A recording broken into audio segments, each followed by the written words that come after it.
Mari kita masuk di dalam doa.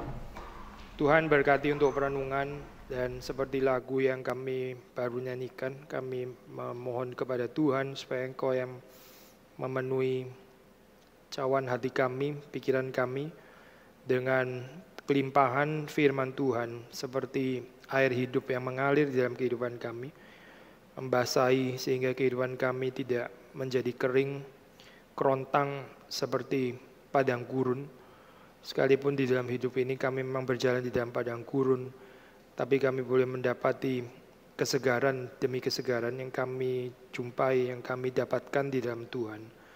Berdoa supaya seperti perempuan Samaria yang dibebaskan oleh Tuhan, yang diberkati, yang dibawa kepada pengenalan akan Engkau yang lebih dalam. Kami juga berharap Engkau membawa kami ke dalam pengenalan lebih dalam akan Engkau, kehendak-Mu, perkenanan Tuhan dan apa yang Tuhan inginkan di dalam kehidupan kami. Berkati hamba-Mu, Engkau menolong dan berkati setiap daripada kami yang merenungkan firman Tuhan bersama-sama. Demi Yesus Kristus kami berdoa. Amin. Ya, selamat pagi saudara sekalian.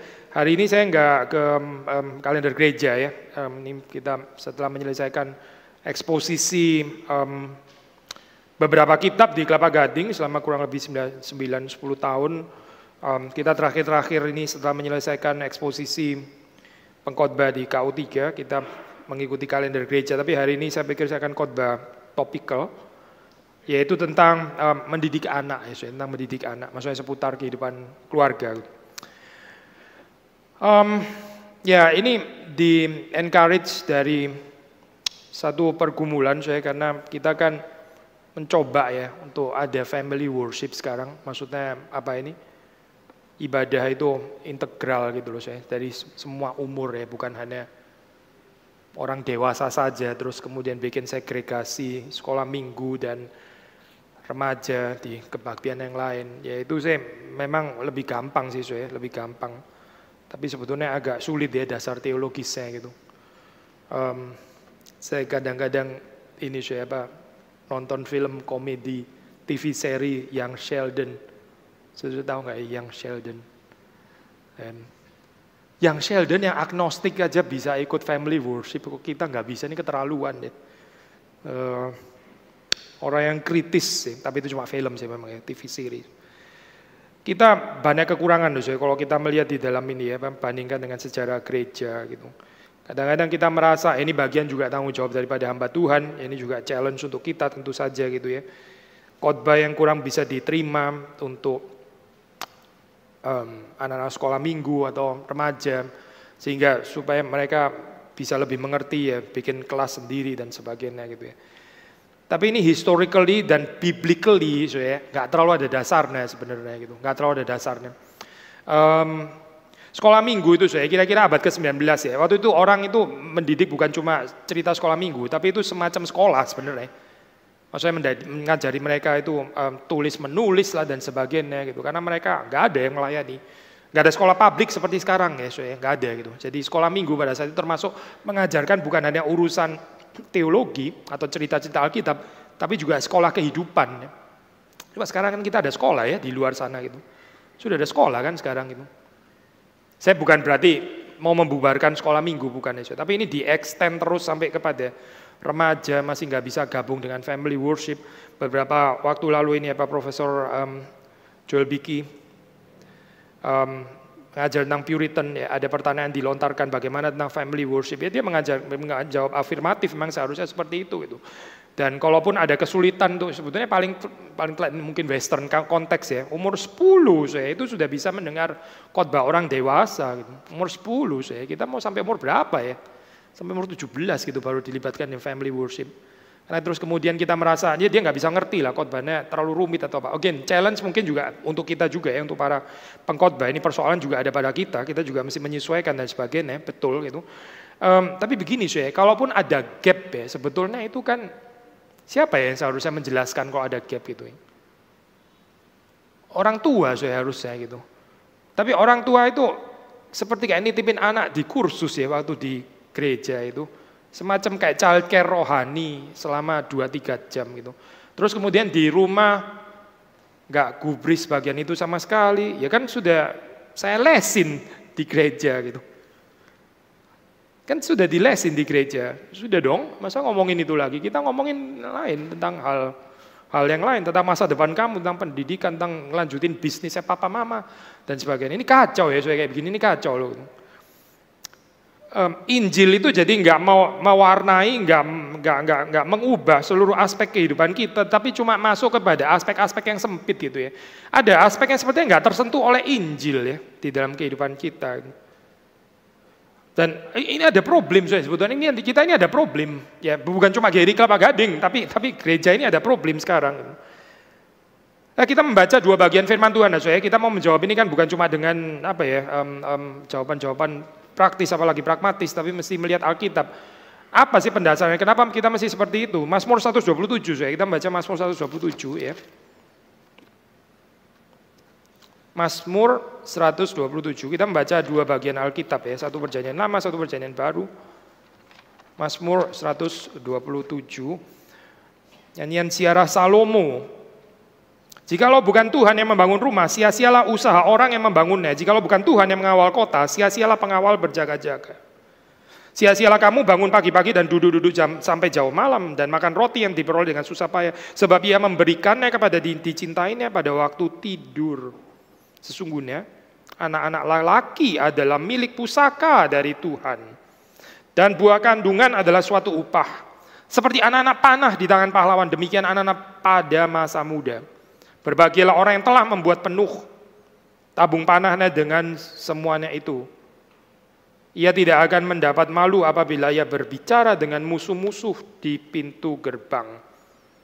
Satu lagi bagian yang terkenal juga dari Efesus pasal yang ke-6. Efesus pasal yang ke-6 kita membaca 1-4. Efesus pasal yang ke-6, pasal yang terakhir. Kita membaca ayat yang pertama sampai dengan ayat ke-4. Hai anak-anak, taatilah orang tuamu di dalam Tuhan, karena haruslah demikian. Hormatilah ayahmu dan ibumu. Ini adalah suatu perintah yang penting, seperti yang nyata dari janji ini, supaya kamu berbahagia dan panjang umurmu di bumi. Lalu untuk orang tua, dan kamu bapak-bapak janganlah bangkitkan amarah di dalam hati anak-anakmu, tetapi dididilah mereka di dalam ajaran dan nasihat Tuhan. Ya, dua bagian ini ya, saling melengkapi saya percaya. Pertama, di sini dikatakan di dalam ayat yang ke-1 ya, pasal 127 itu. Dimulai dengan kalimat, kalau bukan Tuhan yang membangun rumah, maka sia-sia usaha orang yang membangunnya. Sudah kita tahu ayat ini lumayan sering ya dipakai waktu housewarming gitu ya. Waktu orang mulai mungkin bangun rumah ya, atau apa, house dedication dan sebagainya. Terus pendetanya diminta untuk dedicate ya, apa penabisan atau apapun istilahnya gitu ya. Ya ini, jika bukan Tuhan yang membangun rumah, sia-sialah usaha orang yang membangunnya. Gak salah sih, gak salah, oke juga sih gitu ya. Tapi rumah yang dimaksud di sini terutama bukan ini, bukan konstruksi ini ya. Ini household, bicara household gitu. Kalau kita sibuk membangun rumah secara bangunan ya, tapi terus kemudian kita nggak membangun yang ada di dalamnya, anggota keluarga, itu masalah, masalah.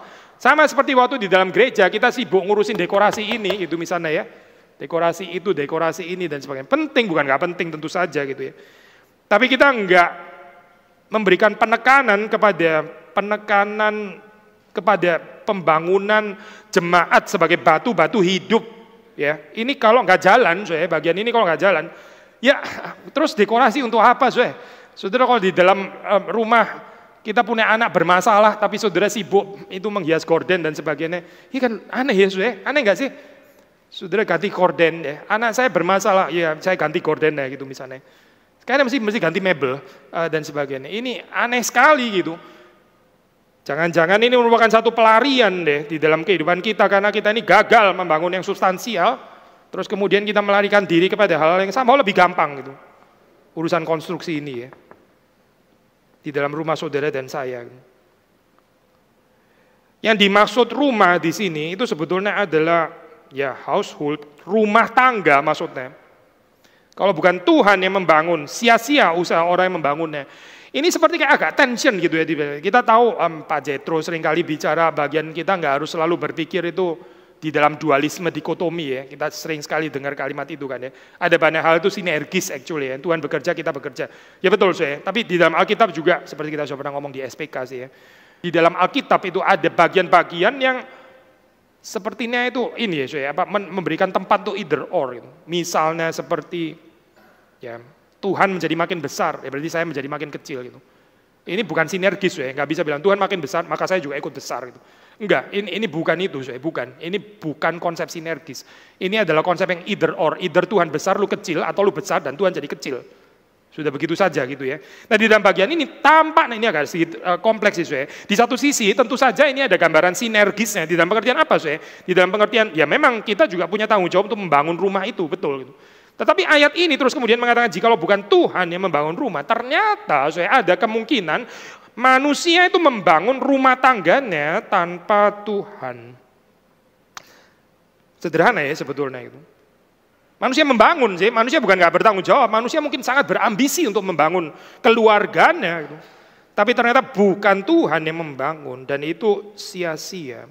Apa sih yang dikatakan di sini? Sederhana ya, ini cuma bilang teologi anugerah sebetulnya. Intinya itu teologi anugerah. Kalau bukan Tuhan yang membangun rumah tanggamu, sia-sialah usahamu. Membangun rumah tanggamu itu sia-sia. Gitu. Berapapun kamu ngotot, hardworking dan sebagainya, itu sia-sia. Gitu. Dan ini ditegaskan lagi bahkan dengan ayat kedua yang juga bicara another teologi anugerah ya. Sia-sia kamu bangun pagi-pagi dan duduk-duduk sampai jauh malam makan roti yang diperoleh dengan susah payah. Sebab Tuhan memberikan kepada yang dicintainya pada waktu tidur. Ayat ini tentu nggak boleh ditafsir salah, kita tahu lah. Nggak ada orang bodoh yang menafsir kalimat, oh ternyata untuk dapat makan itu kita mesti tidur ya gitu ya. Banyak tidur, saya baru baca satu, mungkin bukan meme ya, tapi kayaknya beneran ini ya, dokter dari mana ya, dari Jepang atau apa ya, itu apa, kalau mau menjaga jantung supaya kuat itu bukan olahraga sudah ternyata gitu ya, tapi banyak tidur. Ada orang yang suka tidur, nah ini saya suka sama teori dokter kayak gini, emang nggak perlu olahraga. Terus dia kasih ilustrasi gini, mana ada orang punya mesin mobil ya supaya awet dipakai lebih cepat jalannya gitu. Makin ngebut di ini makin ngebut di tol makin awet gitu kan ya. Nggak akan lebih awet. Demikian juga jantungmu yang ini bukan ngajar biologi ya ntar bisa menyesatkan kan. Ini cuma contoh ilustrasi Ini bukan firman Tuhan ya, bukan itu. Demikian juga jantungmu itu kalau kamu pacu gitu ya, kardiovaskular ya, mungkin tambah cepat rusak gitu. Tidur cukup gitu ya, tidur cukup. Jangan-jangan ayat ini juga bisa ditafsir seperti itu ya. Banyak tidur, makin banyak tidur, makin gak kerja, makin mengerti apa artinya anugerah Tuhan. Sudah pasti bukan ke sana artinya, pasti bukan ke sana. Tapi cukup sederhana ya, kalimat ini pakai bahasa yang mungkin hiperbol gitu ya. Kamu bangun pagi-pagi, duduk sampai jauh malam, makan roti dengan susah payah, ya. You're hardworking itu ya, tapi kamu gak sadar bahwa apa yang ada pada hidupmu itu diberikan Tuhan kan sebetulnya. Kenapa ditulis di sini pada waktu tidur? Ya karena waktu tidur itu orang benar-benar gak ngapa-ngapain nggak tahu sih kalau saudara tidurnya itu mimpinya kerja juga gitu ya. Ternyata mimpinya juga masih kerja juga. Tapi kalau kita normal sih waktu tidur ya tidur itu orang nggak bekerja nggak ada orang berusaha keras untuk tidur. Kasihan sebetulnya kalau ada orang berusaha keras untuk tidur ya. Tidur yaitu tidur istirahat. Dan Tuhan tuh memberikan roti kepada mereka yang dicintainya justru waktu orang itu tidur. Maksudnya anugerah Tuhan itu tidak bergantung kepada jerih lelahmu itu ya. Kalau Tuhan bukan yang membangun, kalau Tuhan bukan yang memberikan roti, kalau Tuhan bukan yang memberikan keturunan, anak, itu ayat yang ketiga ya. Kalau Tuhan bukan yang mengaruniakan anak-anak di dalam kehidupan saudara dan saya, ya sia-sia Sia-sia ya, saudara mau coba berusaha sekeras apapun, kalau Tuhan gak memberikan, ya sia-sia betul, sia-sia. Maka ini semua 1, 2, 3 ini tenornya sama ya, melodinya sama gitu, bicara tentang anugerah Tuhan. Apa sih artinya anak-anak itu adalah anugerah Tuhan? Kan di sini dikatakan milik pusaka, heritage, warisan ya. Waktu saudara pikir warisan itu kita teringat apa ya? Spontan saja, saya nggak usah banyak pikir gitu. Warisan ini adalah heritage yang diberikan Tuhan. Saudara pikir apa ya untuk ini ya, keturunan gitu. Lanjutin bisnis kita, nggak harus salah tentu saja ya. Untuk menjaga nama baik keluarga ya. Kalau bisa jadi dinasti apa gitu misalnya. Tapi yang konotasinya positif ya, jangan seperti dinasti yang konotasinya negatif itu. Gitu. Atau apa saya? Sudah kalau kita membaca di dalam bagian ini ya, ini menarik ya di dalam bagian ini, saudara diajak untuk melihat keturunan atau anak-anak ya, yang diberikan Tuhan di dalam kehidupan kita, itu seperti anak-anak panah di tangan pahlawan. Metafor yang menarik ya saya. Anak-anak digambarkan seperti anak panah. Apa ya maksudnya ini? Ini bukan perlombaan anak panah ya, saya bukan gitu, bukan. Ini bicara tentang perang ini actually gitu. Anak-anak itu diberikan di dalam kehidupan saudara dan saya untuk terlibat di dalam peperangan rohani. Dan betul saya itu diteguhkan sekali lagi dengan ayat 5 ya, di situ bicara tentang musuh-musuh, benar kan saya, berarti bicara perang itu. Dan bukan bicara tentang perlombaan panah memanah itu, bukan. Mana Alkitab tertarik sesuai membicarakan tentang perlombaan anak panah itu nggak mungkin banget lah ya. Pasti bicara perang di sini gitu. Waktu kita bicara tentang inheritance, heritage itu apa sih? Apa yang ada di dalam pikiran saudara dan saya? Apa pentingnya ada keturunan terus kemudian dilanjutkan? Apa sih kepentingannya apa? Dari perspektif ini ya saya, perspektif teologi Kristen, supaya ada yang bisa melanjutkan peperangan itu di dalam generasi yang berikutnya. Anak-anak itu sedini mungkin saya, itu mereka itu mengerti hidup ini adalah spiritual war, spiritual battle. Sekali lagi ya, ngurusin bagaimana bisnis keluarga bisa turun ke anak kayak zaman dulu ya saya. Zaman dulu itu orang itu sama sudah kepatok ya namanya itu ya, kalau namanya John Taylor gitu ya. Anaknya juga mesti Taylor saya, nggak boleh ganti jadi Sailor gitu, nggak bisa saya. Taylor ya itu Taylor. Tukang jahit, anaknya tukang jahit lagi. Oh kepatok banget ya, yang sailor juga begitu. Sailor. No namanya, itu nama belakang itu sudah kayak calling sudah, dan callingnya itu kayak bergenerasi-generasi ya. Di dalam Theology of Work Post Reformation saya, gambaran seperti ini agak sedikit dikritik ya saya. Karena apa? Ya karena kurang lincah saya. Mungkin di dalam konsep medieval ya sampai reformasi dan sebagainya itu apa? Ya wajar lah kayak begini ya saya. Ada keindahannya juga sih by the way, ada keindahannya juga ya. Kalau sekarang kita ekstrem yang lain, dia kutu loncat. 2 tahun sekali pekerjaannya berubah gitu. Ya kalau 2 tahun sekali mesti ganti nama ya ada repot ya saya, mesti tumpengan tiap 2 tahun sekali karena ganti nama terus pekerjaannya ganti-ganti terus gitu. Sekarang another ekstrem sih, orang itu terlalu lincah perhaps ya. Tapi dulu itu terlalu statis ya kayaknya konsep calling itu ya. Sampai bergenerasi-generasi bisa diteruskan gitu. Sekarang sudah nggak zaman lagi sih saya, orang nggak berpikir seperti itu lagi gitu. Orang sudah lebih kasih kebebasan. Anak kalau mau bekerja apa ya menjalankan callingnya dan sebagainya. Puji Tuhan saya untuk itu gitu ya. Kita bersyukur. Tetapi saya memang even dari dulu pun ya, even dulu yang namanya sama terus gitu ya sebagai pekerjaan atau calling. Dari perspektif Kristen itu bukan yang paling penting saya, menurunkan apa ya? Keahliannya orang tua ya kepada anak itu bukan yang paling penting gitu. Tapi mengajarkan anak berperang itu penting sih. Kalau menurut Mazmur 127. Seperti anak-anak panah di tangan pahlawan, demikian anak-anak pada masa muda. Berbahagia orang yang telah membuat penuh tabung panahnya dengan semuanya itu. Ia tidak akan mendapat malu apabila ia berbicara dengan musuh-musuh di pintu gerbang. Apa sesuatu yang seharusnya membuat saudara dan saya malu ya sebagai orang tua gitu. Mungkin bukan karena anak kita nggak pernah dapat juara atau kayaknya nggak jadi orang penting gitu ya, kerjaannya biasa-biasa saja.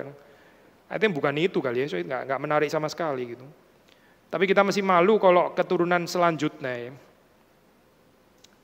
itu nggak bisa berperang. Kalau keturunan selanjutnya itu nggak mengerti apa artinya spiritual battle.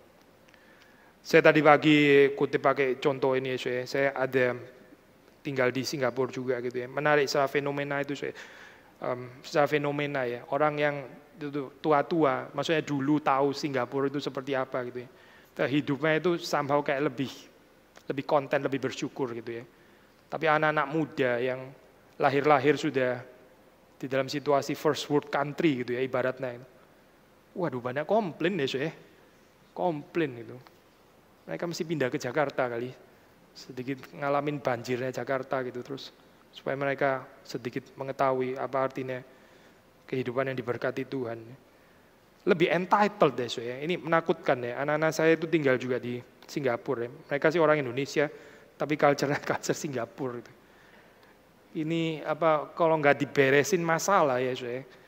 The sense of entitlement itu loh saya, itu tinggi sekali ya, khususnya ya untuk generasi yang lahir di dalam keadaan yang sudah rada mapan gitu. Nggak tahu susahnya ya dulu kayak apa, nggak ada fighting spirit, pinjam istilahnya Patong ya. Nggak mengerti susahnya gitu, tahu-tahu datang lahir gereja sudah jadi ya, sudah lumayan ada reputasi misalnya, nggak tahu susahnya dulu bergumul itu seperti apa gitu ya. Lain ya, saya menggambarkan mentalitas yang lain. Dan itu kalau nggak dididik oleh orang tuanya ya, ini menghasilkan orang-orang yang nggak bisa perang. Lalu kalau nggak bisa perang bagaimana? Ya kalah berarti di dalam peperangan itu ya. Kadang-kadang kita bisa di dalam satu keadaan yang seperti damai ya, sepertinya damai. Tapi itu damai bukan karena damai apa? Damai karena sudah dikuasai oleh musuh ya. Sudah pernah pikir ini nggak ya? Keadaan yang damai, tapi damainya itu bukan damai yang dari Tuhan, damai karena sudah kalah. Satu negara yang kalah oleh negara lain gitu misalnya, dan sudah nggak perang lagi, itu damai saya. Tapi damai yang kalah maksudnya itu. Bisa ada semacam kedamaian seperti ini loh saya, karena lack of spiritual war, lack of spiritual battle, nggak ada bagian itu. Jadi sudah damai, berdamai dengan musuh. Masalahnya musuh yang jahat. Gitu. Sudah pergi ke bagian-bagian tertentu ya di negara-negara tertentu ya. Itu damai damai gitu. Tapi juga nggak terlalu ada kehidupan dalam kekristenan, nggak ada karena damai. Damai sudah kalah maksudnya gitu. Sudah nggak ada lagi yang berani berperang, sudah nggak ada lagi, sudah damai saja gitu. Ini mempermalukan ya. Keturunan yang nggak meneruskan perjuangan ini mempermalukan gitu. Baik secara gereja, juga di dalam kehidupan keluarga. Ya. Tetapi ya, siapa yang tidak akan mendapat malu? Ya ini ya, yang terus melatih anak-anaknya itu berperang, menggunakan anak-anaknya, mempersiapkan mereka sudah dari kecil dijadiin senjata.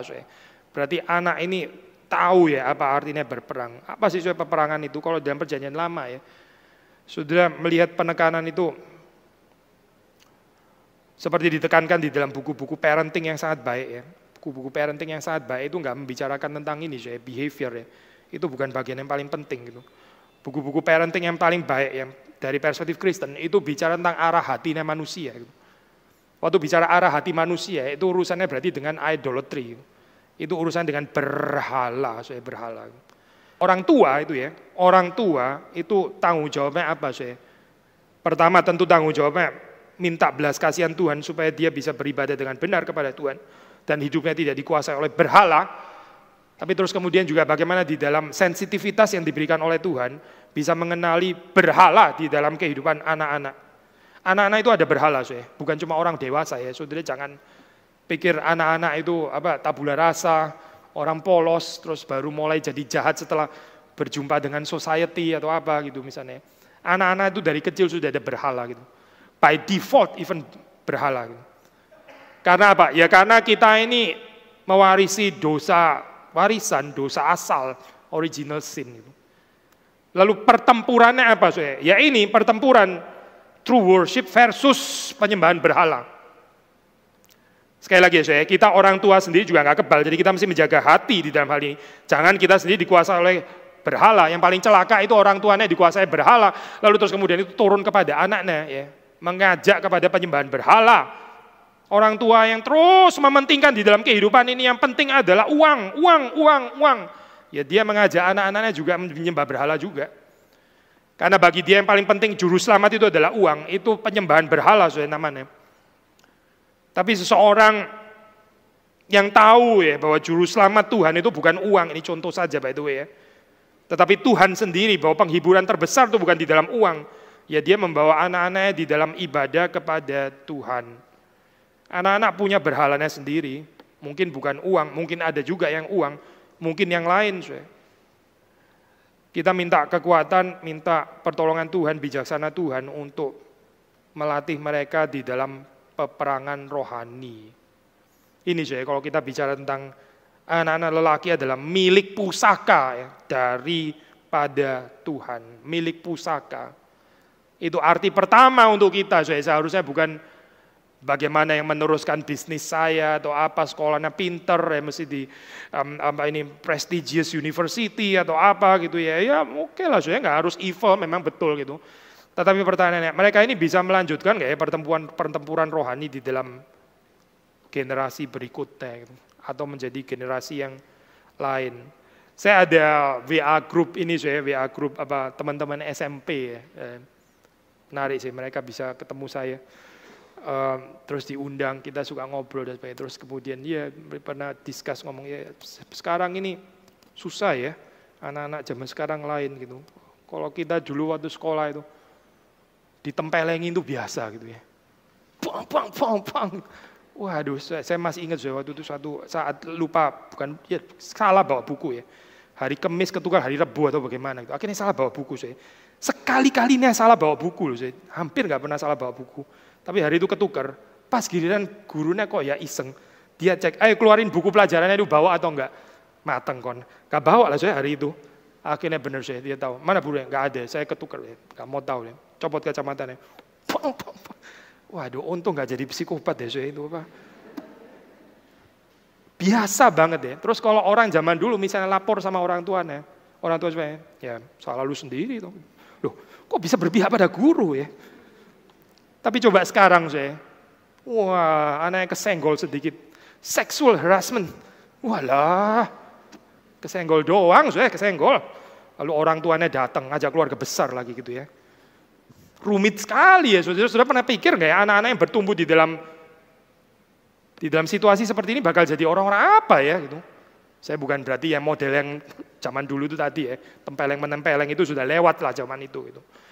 Tapi menjadi generasi yang somehow terlalu sensitif ya saya dengan ini. Dengan kesulitan gitu, dengan disiplin dan sebagainya. Sehingga akhirnya yang harus disajikan itu adalah model parenting yang luar biasa lunak dan meninabubukkan dan memanjakan, menciptakan berhala-berhala di dalam kehidupan anak-anak gitu ya. Mengajak anak-anak tuh menyembah dirinya sendiri. Celaka loh saya itu. Mana bisa orang seperti ini perang gitu. Gak mungkin perang anak-anak seperti ini gitu. Gak mungkin bisa terlibat di dalam perang gitu. Karena kita membawa mereka ke dalam satu pemanjaan yang gak seharusnya.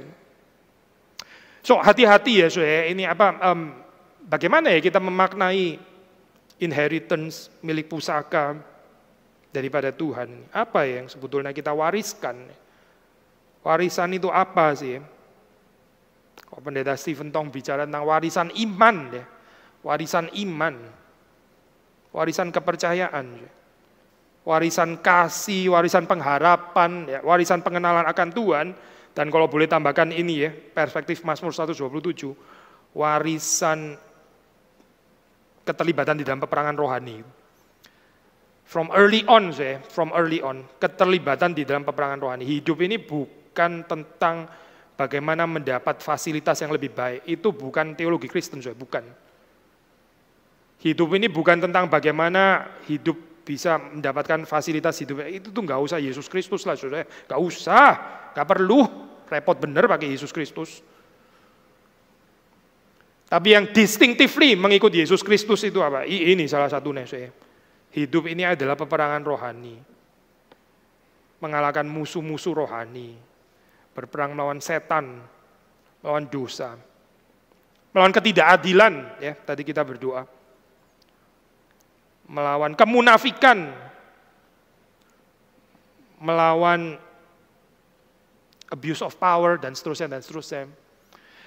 By the way, saya bicara tentang, tapi saudara dan saya sendiri juga gak kebal terhadap abuse power. Makanya di dalam perspektif Efesus pasal yang ke-6 tadi, Efesus pasal yang ke-6 ya. Dikatakan, bapak-bapak jangan bangkitkan amarah di dalam hati anak-anakmu. Jangan bangkitkan amarah. Pengajaran ini ya, ini kontras ya dengan Roman Society pada saat itu. Roman Society yang disebut Patria Potestas, gitu ya. Patria Potestas, highly patriarkal dan punya kuasa. Ya.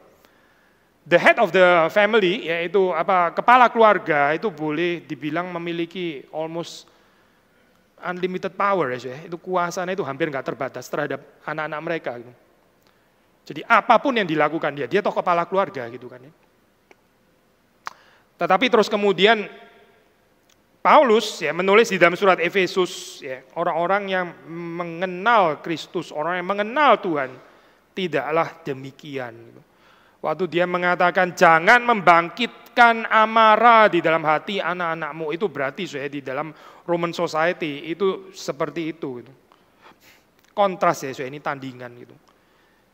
Nah ini sangat berkaitan dengan bagaimana kita mengenal Tuhan. Injil itu apa sih, Injil itu apa?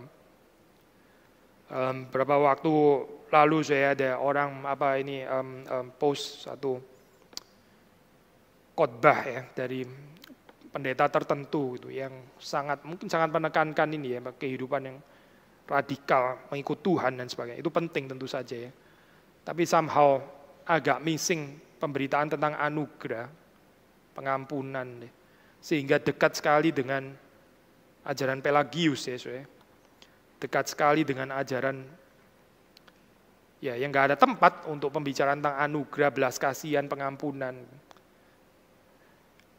Kekristenan itu jalan sempit ya, Yesus itu jalan yang sempit, jalan yang sempit ya. Saudara ke kanan sedikit salah, ke kiri sedikit salah gitu. Ke kanan menjadi ajaran legalisme, menjadi ajaran pelagianisme, menekankan kesungguhan mengikut Tuhan, tapi nggak ada pembicaraan tentang belas kasihan Allah, kasih Allah, itu nggak ada, pembicaraan anugerah nggak ada. Kita nggak kebal ya, by the way ya, saudara jangan pikir kita kebal. Kita bisa sangat menekankan tentang perlunya bersungguh-sungguh untuk Tuhan ya, bertekun, berjuang untuk Tuhan. Tapi saya mau tanya ya, saudara masih bisa dengar tentang anugerah nggak? Masih ada nggak bicara tentang pengampunan? Ada nggak bicara tentang belas kasihan Tuhan? Ada tempat nggak untuk toleransi di dalam bagian ini? Gitu? Atau yang ada cuma demand. Pressurize ya, kekristenan seperti ini ya, highly demanding gitu. Itu bukan Injil, itu ajaran sesat legalisme. Saudara perhatikan ya, ajaran sesat legalisme ini bisa masuk di dalam cara mendidik anak gitu. Cara mendidik anak itu urusannya dengan Injil.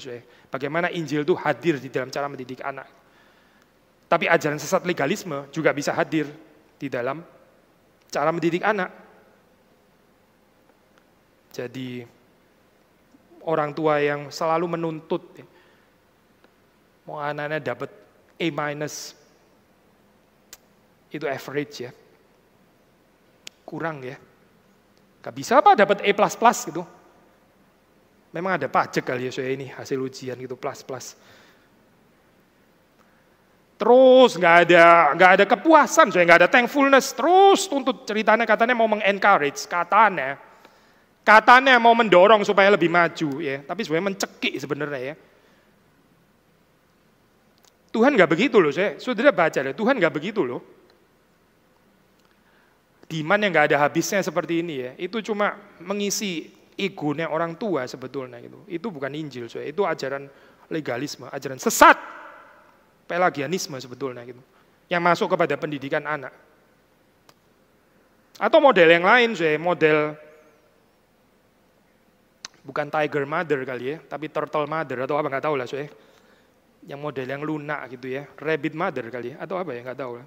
Jangan bawa-bawa dunia binatang tersinggung lagi ya.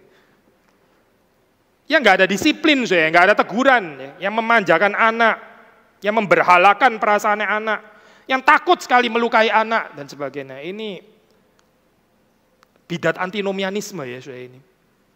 Bidat antinomianisme di dalam pendidikan anak sebetulnya itu. Bidat antinomianisme itu cuma membicarakan love of God, mercy of God, no more condemnation. Tapi juga nggak ada disiplin, nggak ada hukum, nggak ada teguran, nggak ada murka, nggak ada kekudusan, nggak ada soal bagian itu. Itu bidat, ajaran bidat. Ajaran bidat yang masuk kepada pendidikan anak, ya ini. Bidat antinomianisme hadir di dalam mendidik anak. Injil itu jalan yang sempit, jalan yang sempit. Sebagai orang tua, kita itu diundang untuk merefleksikan sifat Tuhan kan ya, sifat Tuhan. Dan sifat Tuhan itu, let's say, paradoxical ya, paradoxical.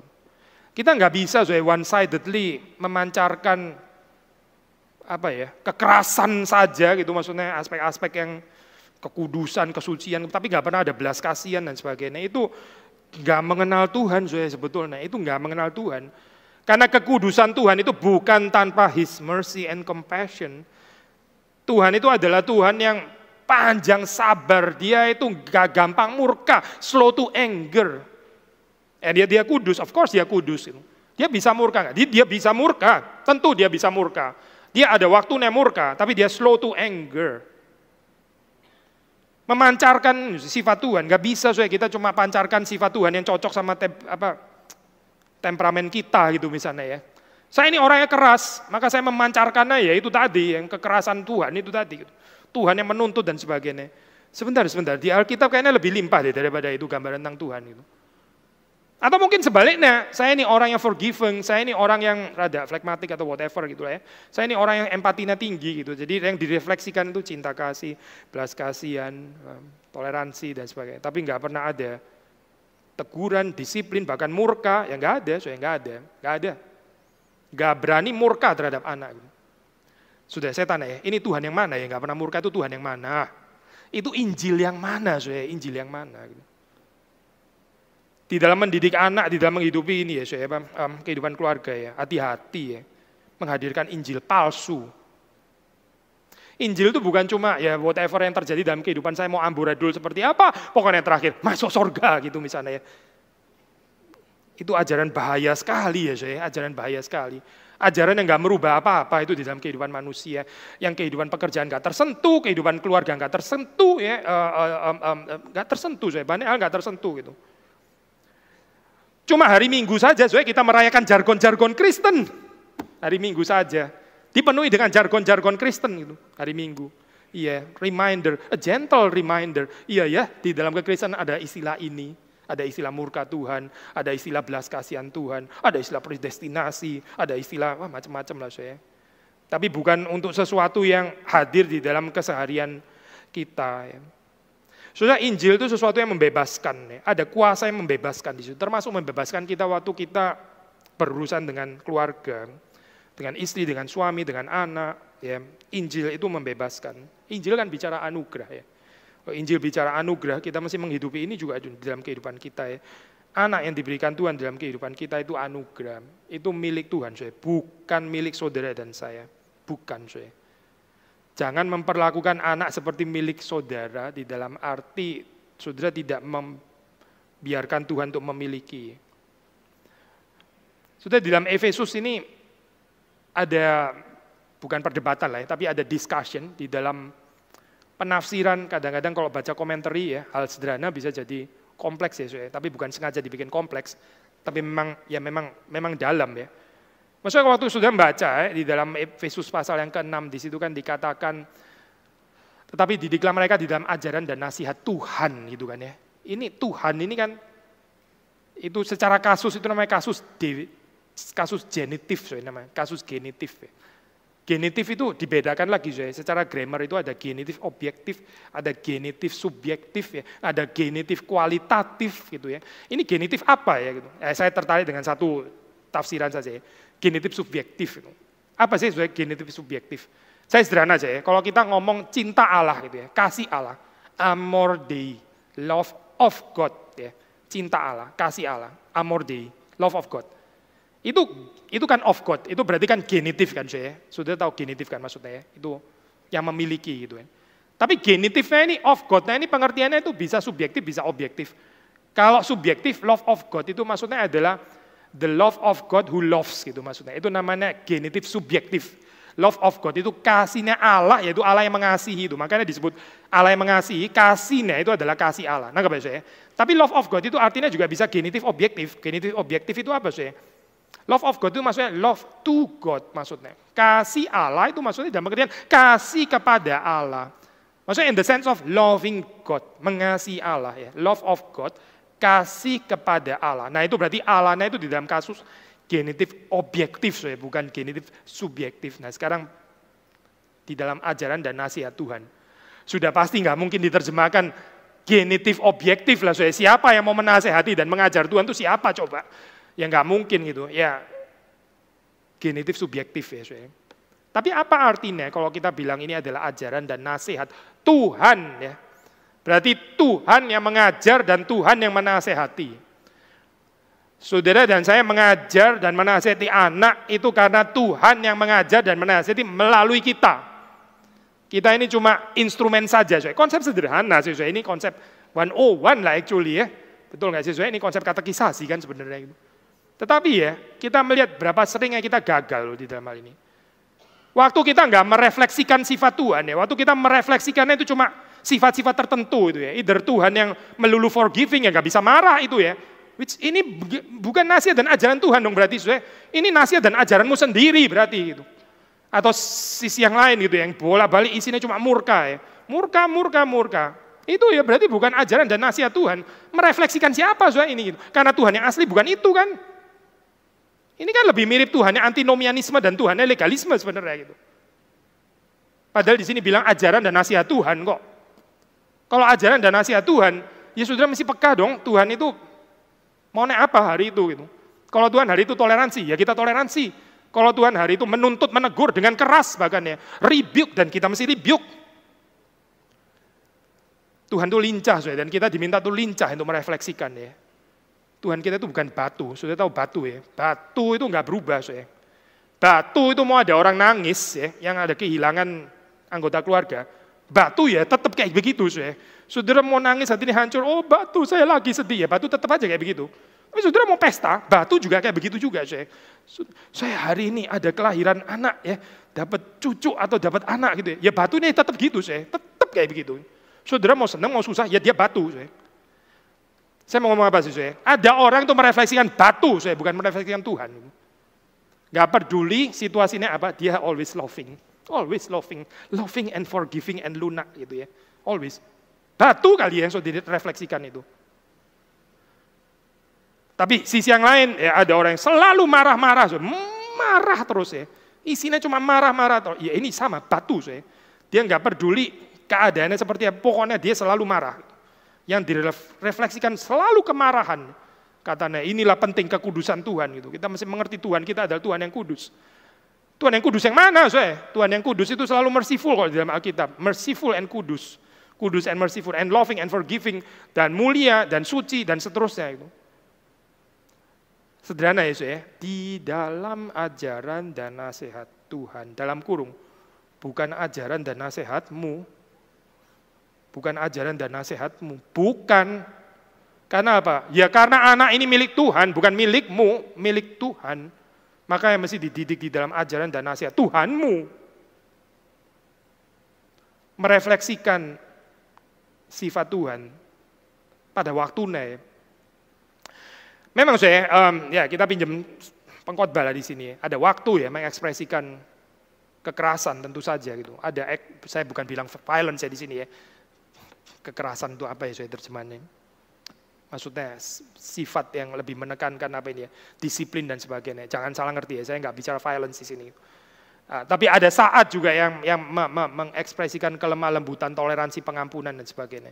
Kalau kita nggak bisa lincah di dalam bagian ini, sekali lagi kalau saudara nggak bisa lincah di dalam bagian ini berarti doktrin Allah saudara bermasalah. Gitu. Berarti pengenalan saudara akan Allah itu bermasalah. Gitu. Berarti hubungan saudara dengan Allah itu bermasalah. Orang yang di dalam kehidupannya nggak bisa lincah. Oh kita punya temperamen khusus, betul.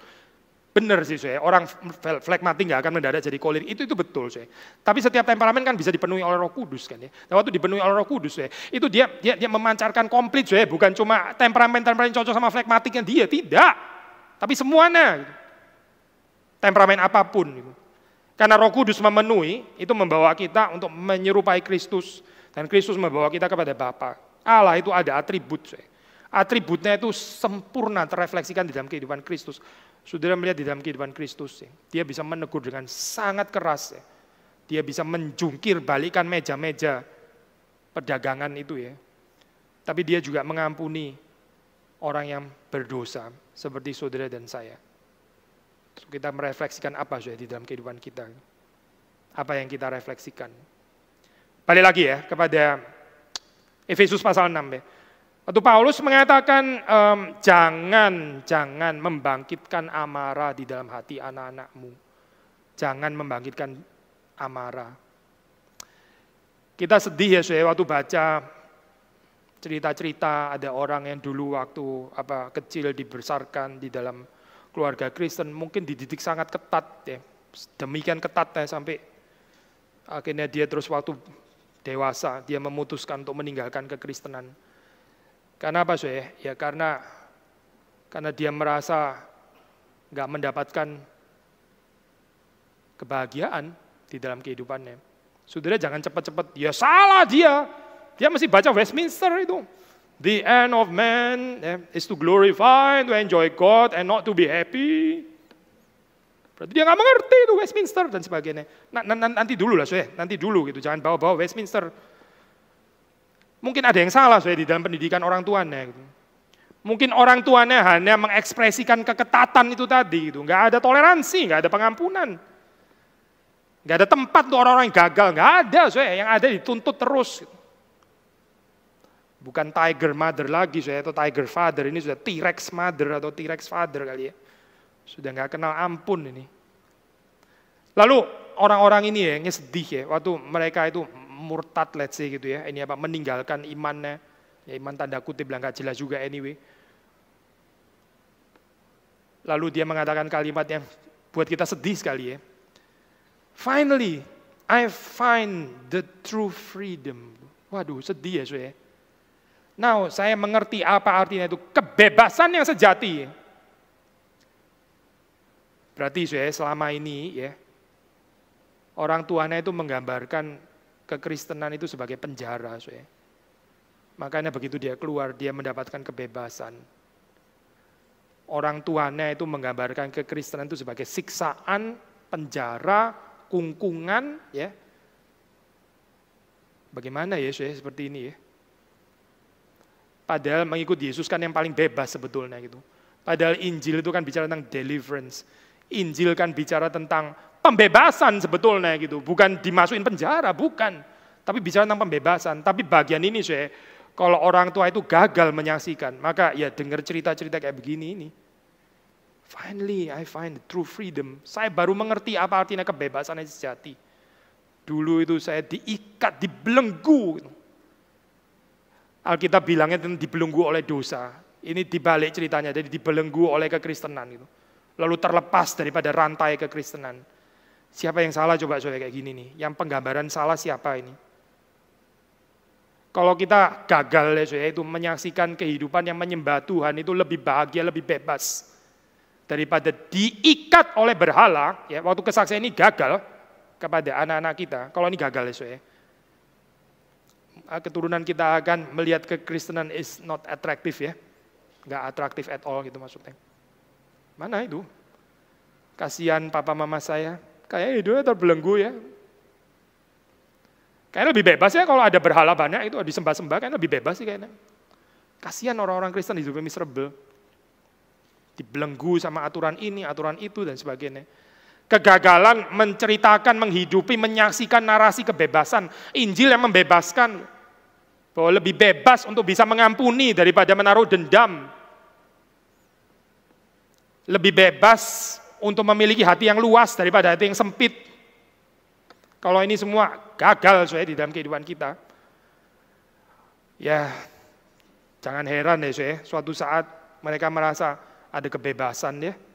Di luar sana, selama ini saya seperti dipingit, saya seperti ditutupin ya, ditaruh di dalam tempurung ya. Saya nggak tahu horizon dunia, saya kayak seperti di Truman Show. Nggak tahu apa itu dunia luar itu. Begitu mereka melihat, inilah kebebasan yang sejati. Yang dulu itu ciptaannya orang tua, realita yang diciptakan oleh orang tua. Hati-hati ya, hati-hati. Lalu apa yang bisa menyebabkan orang seperti itu? Ya ini, membangkitkan amarah di dalam hati anak-anak itu. Menanamkan kebencian, ya. Menanamkan kepahitan di dalam hati anak-anak. Saudara, kalau anak-anak itu kecewa kepada kita, itu masih problem gak terlalu besar. Itu masih lebih bisa diselesaikan. Ya. Gak terlalu penting lah untuk kita ya. Mereka kecewa, benci kepada kita, itu urusan sepele. Yang menakutkan itu ya, bukan benci kepada kita. Benci kepada kekristenan, benci kepada gereja, dan pada akhirnya benci kepada Tuhan. Itu celaka, betul-betul celaka. Dan yang menanamkan kebencian itu siapa? Jangan-jangan saudara dan saya. Ini, bahaya sekali ya. Membangkitkan amarah di dalam hati anak-anak. Di satu sisi, sekali lagi ada problem, nggak ada teguran, nggak ada disiplin. Bidat antinomianisme tadi ya. Di sisi yang lain ada bidat legalisme, yang terus menuntut deh, terus nggak pernah puas. Yang bagaimanapun orang kerja sebaik apapun ya, selalu ada tuntutan yang lebih tinggi lagi gitu. Gak ada belas kasihan sama sekali ya, gak ada gitu. Gak ada pengampunan, gak ada toleransi ya, gak ada tempat untuk kegagalan. Sekali lagi ya, ini bidat legalisme, ini bukan Injil yang sejati, bukan Injil yang kita percaya. Maka bagaimana ya Injil itu hadir di dalam kehidupan saudara dan saya? Apa sih artinya tidak membangkitkan amarah ya? Saya baca satu komentar dia bikin list. I think list ini buat saya baik ya.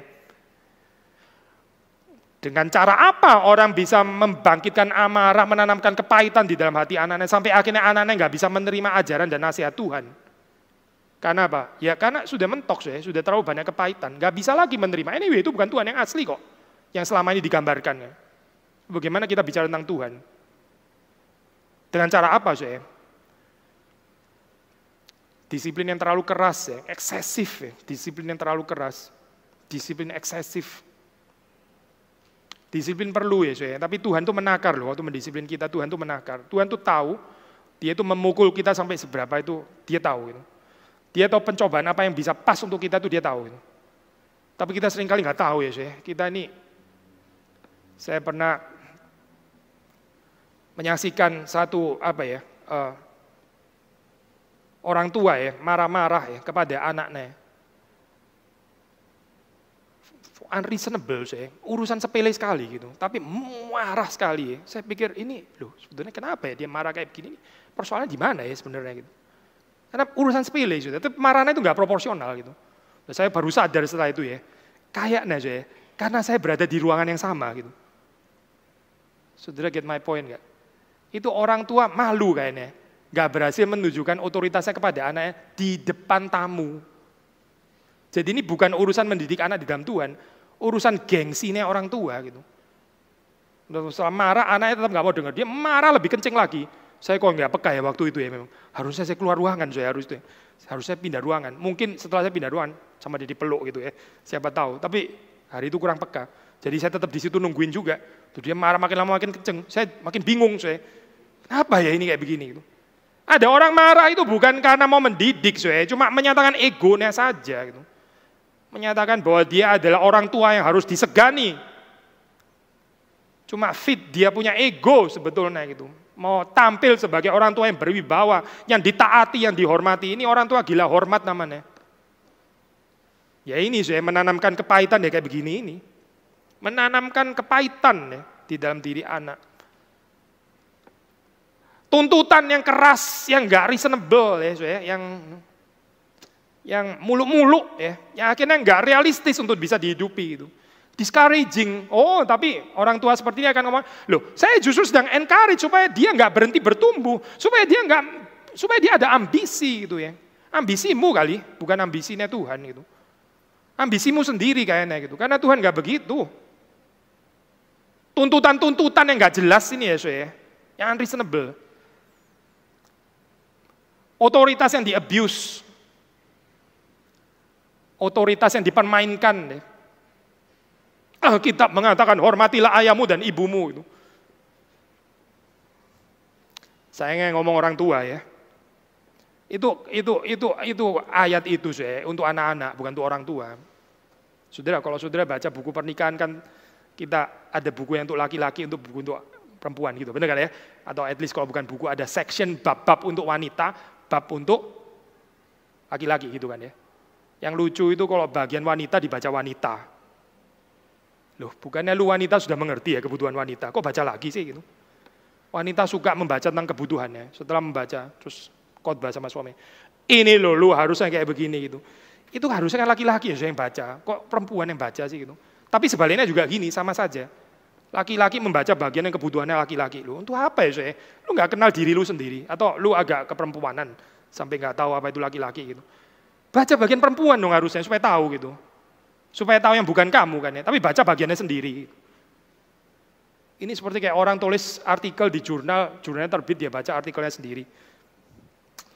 Bagiannya dia tulis sendiri yang dia paling tahu kan sebenarnya itu. Mesti baca jurnal orang lain kali ya. Baca tulisannya sendiri. Udah cermin bayang-bayang gitu. Baca kebutuhannya sendiri. Dia laki-laki, baca kebutuhan laki-laki. Untuk apa ya saya? Yang mesti baca kebutuhan laki-laki itu kan perempuan harusnya gitu. Yang harus baca bagian hormatilah ayahmu dan ibumu itu adalah anak-anak, bukan orang tua gitu. Orang tua kok pakai ayat itu, hormatilah ayahmu dan ibumu ini, hormatilah. Saya itu maksudnya. Kasihlah sesamamu manusia. Saya sesamamu ya, jadi kasihlah sesamamu ini gitu. Kan bukan itu ya, saya. Kan bagaimana saudara menghayati hari kasihlah sesama manusia untuk orang lain kan sebetulnya. Sesamamu ya sesamamu.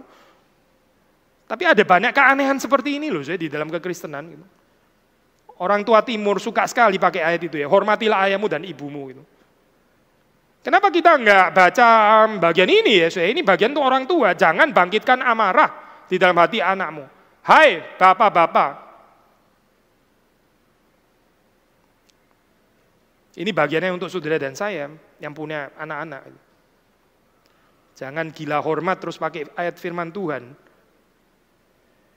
Apalagi abuse of authority.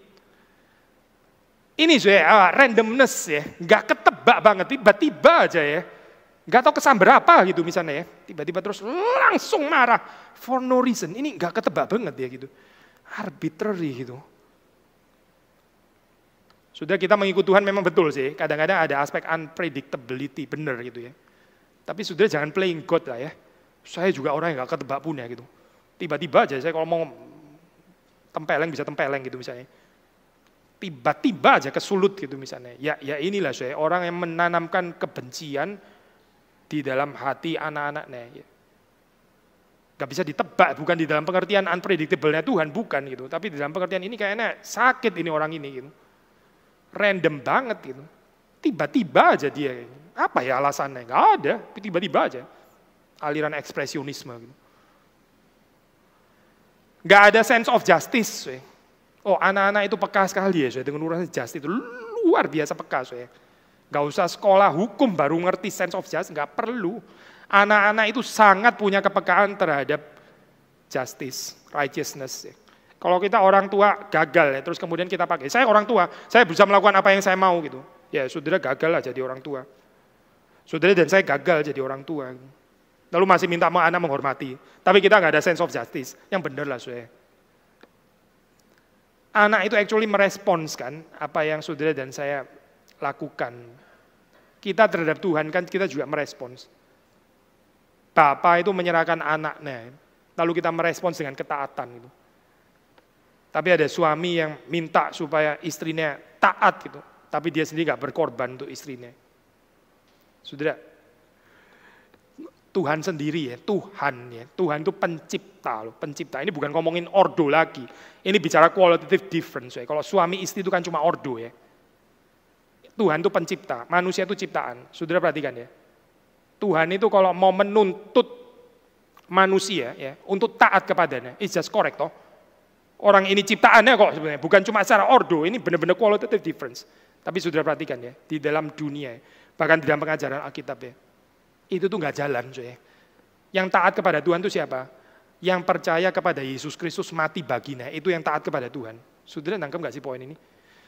Sacrifice-nya Tuhan itulah yang memungkinkan jemaat itu taat kepada Tuhan. submit kepada Tuhan karena ada pengorbanan. Tuhan nggak pakai cara, meskipun dia berhak, oh dia sangat berhak. Saya ini pencipta, kamu itu cuma ciptaan, kamu harus taat kepada saya karena kamu itu ciptaan, saya yang menciptakan engkau kan, taatlah kepadaku. Tuhan sangat berhak, tapi nggak taat kan saya? Nggak taat kok. Ini terhadap Tuhan loh. Lalu suami terhadap istri seperti itu, apa nggak keterlaluan saya? Tuhan saja tanda kutip nggak berhasil gitu loh. Kecuali dengan cinta ya. Yang tanpa cinta, tanpa pemahaman, bukan karena Tuhan kurang mencintai, tapi karena orang itu nggak mengerti dan nggak mau menghayati cinta Tuhan. Yang tanpa cinta itu nggak bisa tunduk. Lalu kita sebagai suami mengharapkan orang tunduk tanpa cinta. Saudara yakin lebih berkuasa daripada Tuhan gitu? Tuhan pun pakai pengorbanan untuk menggerakkan cinta jemaatnya itu. Bukan mempergunakan kekuasaannya. Sekali lagi, meskipun dia berhak. Kita sudah nggak berhak, masih pakai itu lagi gitu ya. Heran deh saya. Heran sekali ya manusia itu. Hati-hati ya saya dengan ini, dengan ketidakadilan. Ketidakadilan. Karena itu merusak, menghancurkan, membuat orang itu pahit. Condemnation ya, humiliation, merendahkan, ridiculing ya, membanding-bandingkan. Again atas nama, ya suruh dia maju dong, supaya dia maju. Supaya dia nggak berhenti bertumbuh. Gitu. Tapi kita pakai kalimat-kalimat yang mempermalukan. Gitu. Kalimat-kalimat menghina, menjatuhkan dan sebagainya. Dan terakhir, perhaps yaitu ini ya, sensitivitas ya terhadap kebutuhan anak. Ya. Waktu saudara dan saya mungkin karena kita sudah lelah kerja, pulang dan sebagainya. Orang sudah lelah kerja, pulang, maunya dimengerti ya. Maunya orang lain yang sensitif kepada orang yang lelah gitu. Ya. Saudara kita semua pernah sakit kan ya? Waktu kita sakit kita agak cengeng kan, bener kan? Waktu kita sakit kita merasa ngomong bisa agak kasar dan orang nggak boleh marah. Inilah kesempatannya saya ngomong ngawur karena saya lagi sakit gitu ya. Karena saudara nggak sakit, saudara ngomong ngawur, wah bisa diladeni, saudara benar-benar diladeni gitu. Maksud lu apa ya ngomong kalimat itu? Tapi kalau saudara sakit, saudara ngomong sembarangan, orangnya mau ngeladeni, dia lagi sakit gitu ya. Jadi mesti ngerem gitu. Kadang-kadang saudara kita waktu terlalu capek ya, kita bisa nggak sensitif terhadap kebutuhan orang lain gitu.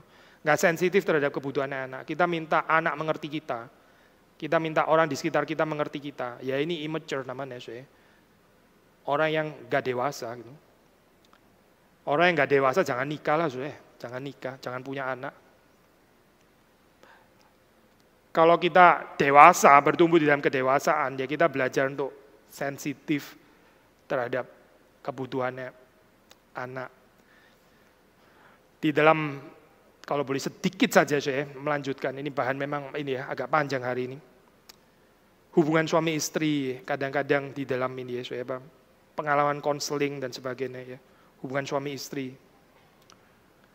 Itu laki-laki ya saya, laki-laki itu bagaimanapun ya, harus lebih berkorban di dalam mengerti istrinya gitu. Kalau enggak, saudara enggak cocok jadi laki-laki. Laki-laki yang minta seimbang sama istrinya gitu ya. Sebagaimana kamu dimengerti, demikian saya juga mesti dimengerti. Maunya seimbang.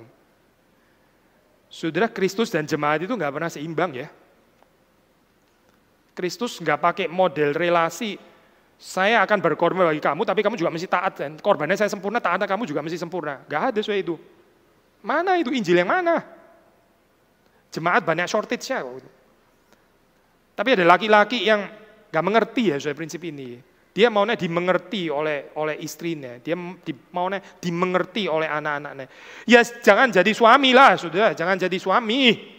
Saudara berarti nggak bisa pikul salib itu. Yang nggak bisa pikul salib jangan nikah. Jangan punya anak. Maunya diperlakukan secara simetris. Sebagaimana ayah memperlakukan anak, demikian anak harus memperlakukan ayah. Mana ada soal kayak begini? Di dalam Alkitab. Mana ada prinsip kayak begini? Ayah itu selalu mendahului. Selalu. Suami itu selalu mendahului istri, selalu harusnya. Yang harus berinisiatif, yang harus lebih mengerti, yang harus perasaannya lebih terluka itu suami sebetulnya, bukan istri. Bukan anak-anak, tapi ayah sebetulnya. Baru kita mengerti apa itu spiritual maturity, baru kita mengerti apa artinya menjadi pemimpin. Baru kita bicara the head of the family, ya ini artinya gitu. The head of the family, benar, dia memang the head. Bukan karena dia mempermainkan kuasa, bukan. Tapi karena dia lebih tahan banting, karena dia lebih bisa menderita. karena dia punya cinta yang lebih dalam, karena dia lebih bisa berkorban. Hopefully ya di dalam kehidupan kita menghidupi Injil ini di dalam aspek keluarga. Tuhan menolong dan memberkati kita semua. Mari kita masuk dalam doa. Tuhan, kami terlalu sedikit memiliki waktu untuk merenungkan bagian ini, dan kami berharap supaya Roh-Mu yang kudus boleh terus bekerja di dalam hati kami, dalam kehidupan kami. Kami mohon pengampunan Tuhan untuk kesalahan dosa kami di dalam kehidupan keluarga, dan kami berharap supaya Engkau yang menyempurnakan, merestore, Tuhan yang memulihkan, dan di dalam kehidupan keluarga ini kami boleh memancarkan kemuliaan Tuhan sendiri yang kami kenal. Terima kasih Tuhan, kami menyerahkan kehidupan kami, hubungan orang tua dan anak, suami istri, atau bahkan juga dengan keluarga besar, di dalam berkat dan di dalam anugerah Tuhan. Demi Yesus Kristus kami bersyukur. Amin.